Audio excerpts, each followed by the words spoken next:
அஸ்ஸலாமு அலைக்கும் வரஹ்மத்துல்லாஹி வபரகாத்துஹு. நாங்கள் இன்று பரீட்சையை எதிர்நோக்கி இருக்கின்ற மாணவர்களுக்கான வினாக்கள் எவ்வாறு விடையளிக்கிறது என்பது தொடர்பாக உங்களுக்கு சிறிய விளக்கம் ஒன்றை இன்று வழங்குவதாக நாங்கள் தீர்மானித்திருக்கிறோம். அந்த வகையில் ஒரு வினா ஒன்றை உங்களுக்கு அறிமுகப்படுத்தி அந்த வினாக்கு விடையளிப்பது தொடர்பாக சுருக்கமான சட்டம் ஒன்றை உருவாக்கி உங்களுக்கான வழிகாட்டலை வழங்கலாம் என கருதுகிறேன். அந்த வகையில் ஒற்றையாட்சியின் அண்மைக்கான போக்கினை பிரித்தானியா இலங்கையுடன் ஒப்பிட்டு ஆராய என்ற ஒரு வினா ஒன்று சிறப்பான வினாவாக எதிர்பார்க்கப்படுகிறது. அந்த வகையில் இந்த வினாக்கு நாங்கள் எவ்வாறு விடையளிப்பது என்பது தொடர்பாக நாங்கள் ஒரு சட்டம் ஒன்றை உருவாக்கி அதனுள் என்னென்ன விடயங்கள் உள்ளடங்கப்பட வேண்டும் என்பது தொடர்பாக நாங்கள் விளக்கம் அளிக்கப் போகிறோம். நன்றாக அவதானித்துக் கொள்ளுமாறு கேட்டுக்கொள்வதோடு நாங்கள் முதலாவது சட்டகத்திலே அறிமுகம் ஒன்றை உருவாக்குதல் வேண்டும். அறிமுகத்தில் 2 பகுதி இருக்கணும். ஒன்று பொதுவான அறிமுகம் ஒன்று இருக்கணும், அடுத்தது வரைவிலக்கணம் ஒன்று இருக்கணும். பொதுவான அறிமுகத்தில் எப்படி எழுதணும்? அதிகார பகிர்வின் அடிப்படையில் வகைப்படுத்தப்பட்ட அரசியலமைப்பு மாதிரிகளில் ஒற்றையாட்சி அரசியலமைப்பு மாதிரியானது மிக பிரதான இடத்தை வகிக்கிறது என்று நாங்கள் பொதுவான அறிமுகம் ஒன்றை கொடுக்கணும். பிறகு வரவிலக்கணம் ஒன்றை கொடுக்கணும். எப்படி வரவிலக்கணம் கொடுக்கணும்? இறைமை அதிகாரத்தை நடைமுறைப்படுத்தும் பொறுப்பு ஒரே ஒரு மத்திய அரசிடம் காணப்படுமாக இருந்தால் அது ஒற்றையாட்சி என அழைக்கப்படும் என்று நாங்கள் சொல்லணும். அதோடு சேர்த்து ஏறும் என்று சொன்னார். ஏவி டைசி சொன்னார், சட்டம் இயற்றுகின்ற அதிகாரம் ஒரே ஒரு மத்திய அரசிடம் காணப்படுமாக இருந்தால் அது ஒற்றையாட்சி அரசியலமைப்பு என குறிப்பிட்டிருக்கிறார். அதையும் கொடுத்து நாங்கள் இந்த பொதுவான அறிமுகத்தையும் வரைவிலக்கணத்தையும் கொடுத்து அறிமுகத்துக்குள்ள நாங்கள் உள்ளடக்கியிருத்தல் வேண்டும். இரண்டாவது நாங்கள் பார்க்கணும், இந்த நாங்கள் ஒற்றையாட்சி அரசியலமைப்பை பற்றி சொல்ல போனால் அதில் பண்புகளை சொல்லித்தான் அதில் மாற்றங்களை நாங்கள் விளங்கப்படுத்துதல் வேண்டும். அதில் நாங்கள் பண்புகள் பல இருக்குது. ஒற்றையாட்சியின் பண்புகளை நாங்கள் குறிப்பிடுதல் வேண்டும். குறைந்தது 8 பண்புகளை கமா போட்டு ஒரு பந்தி வடிவில் கொடுத்தல் மிக பொருத்தமாக இருக்கும். அடுத்தது நாங்கள் இவ்வாறான ஒற்றையாட்சியின் பண்புகளில் எவ்வாறான போக்கு அண்மை காலத்தில் ஏற்பட்டுள்ளது என்பது தொடர்பாக பிரித்தானியா இலங்கையுடன் ஒப்பிட்டு நாங்கள் விளங்கப்படுத்துதல் வேண்டும். அதுதான் கேள்வியின் மைய கருத்து. அந்த வகையில் நாங்கள் பிரித்தானியாவை நாங்கள் ஒப்பிட்டு ஆராய்கின்ற போது பிரித்தானியா மரபார்ந்த ஒரு ஒற்றையாட்சி நாடு. ஆரம்ப காலத்தில் வேல்ஸ், ஸ்கொட்லாந்து, இங்கிலாந்து ஆகிய பிரதேச அரசுகள் ஒன்றிணைந்து 1707 ஒற்றையாட்சி என்ற அரசியல் அமைப்பை உருவாக்கி கொண்டது. பிறகு அயர்லாந்து என்ற ஒரு அரசு 1800ஆம் ஆண்டு இந்த ஒற்றையாட்சி அரசுடன் வந்து சேர்ந்து கொண்டது. பிறகு நாங்கள் உங்களுடன் இருக்க முடியாதுன்னு சொல்லி அயர்லாந்து அரசு முரண்பட்டு கொண்டு 1822 இந்த பிரித்தானியா என்ற ஒற்றையாட்சி அரசியலமைப்பிலிருந்து பிரிந்து தனி அரசாக அயர்லாந்து மாறிவிடுகிறது. அப்ப அயர்லாந்து மாறினால் அதனுடைய வடபகுதியாக இருக்கின்ற வட அயர்லாந்து என்று சொல்லுகின்ற அந்த பிரதேசம் நாங்கள் பிரித்தானியாவுடனே தொடர்ந்து இருக்க போகிறோம், ஒற்றையாட்சியின் கீழே நாங்கள் இருக்க போறோம் சொல்லி அதோடு இணைந்து கொண்டது. ஆனால் அண்மை காலத்தில் என்ன நடந்தது சொன்னா, இந்த இணைந்து கொண்ட தனித்தனி அரசுகள் எல்லாம் நாங்கள் பிரிந்து போறோம், நாங்கள் பிரித்தானியாவோட இருக்கையில தனித்தனி அரசுகளாக பிரிய போறோம் சொல்ல பிரித்தானிய அரசாங்கம் பார்த்தது இது சரிவராது, பிரிந்து போனால் நமக்கு ஆபத்து என்று கருதி பிரியாமல் இந்த அரசுகளிடம் சொன்னிச்சு பிரித்தானிய அரசு, மத்திய அரசு, நாங்கள் உங்களுக்கு அரசியலாப்பிலிருந்து நிறைய அதிகாரங்களை பிரித்து தருகிறோம், நிறைய சலுகைகளை தருகிறோம், ஏன் எங்களை விட்டு பிரிய போறீங்க, பிரியாதங்க என்று சொல்லி நிறைய அதிகாரங்களையும் சலுகைகளையும் அரசியலாப்பினூடாக வழங்கப்பட்டிருக்கிறது.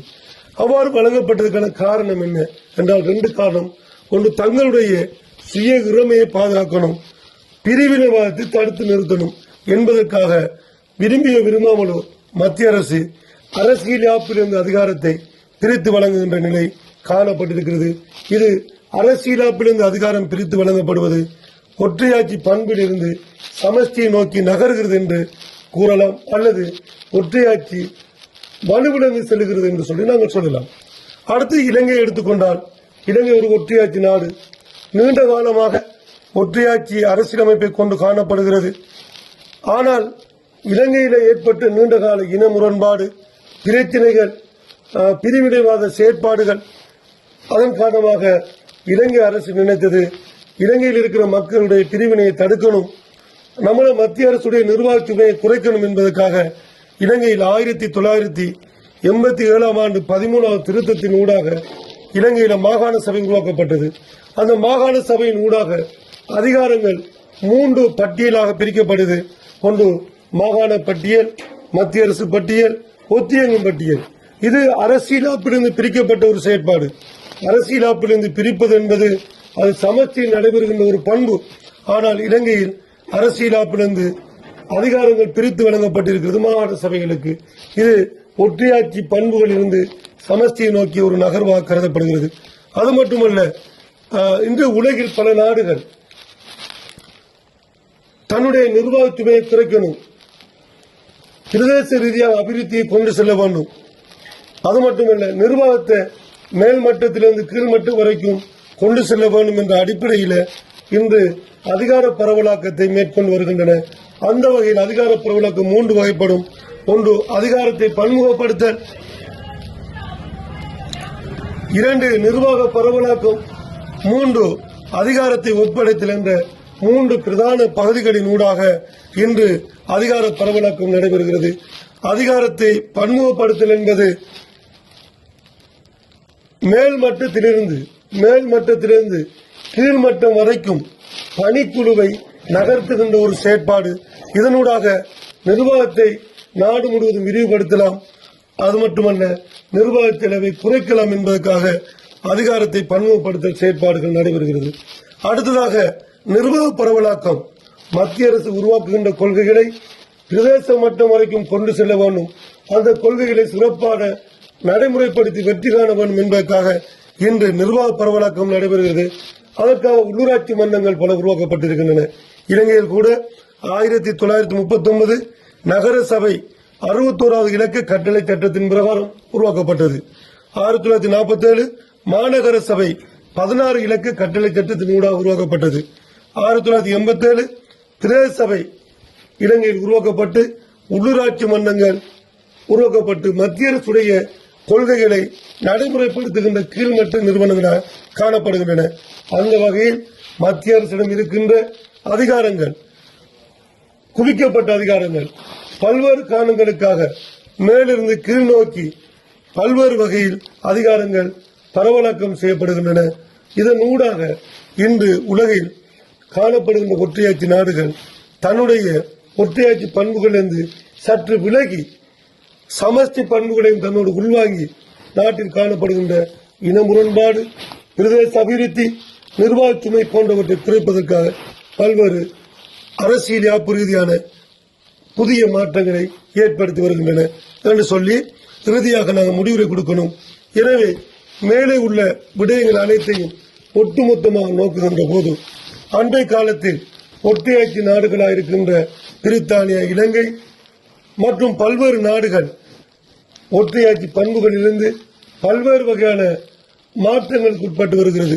மரபார்ந்த ஒற்றையாட்சி இருந்த நாடுகள் தற்போது சமஷ்டி பண்புகளை தமக்குள் உள்வாங்கிக் கொண்டு ஒற்றையாட்சி பண்புகளில் இருந்து விலகிச் செல்லும் போக்கு காணப்படுகிறது என்று நாங்கள் எங்களது கருத்தையும் முன்வைத்து எங்கிருக்கின்ற விடயங்களையும் ஒட்டுமொத்தமாக நாங்கள் கவனத்தில் கொண்டு ஒரு முடிவுரை உருவாக்குகின்ற போது இந்த ஒரு கேள்விக்கான விடை சிறப்பாக அமையும் என கூறி விடைபெறுகிறேன். அஸ்ஸலாமு அலைக்கும் வரஹ்மத்துல்லாஹி வபரகாத்துஹு.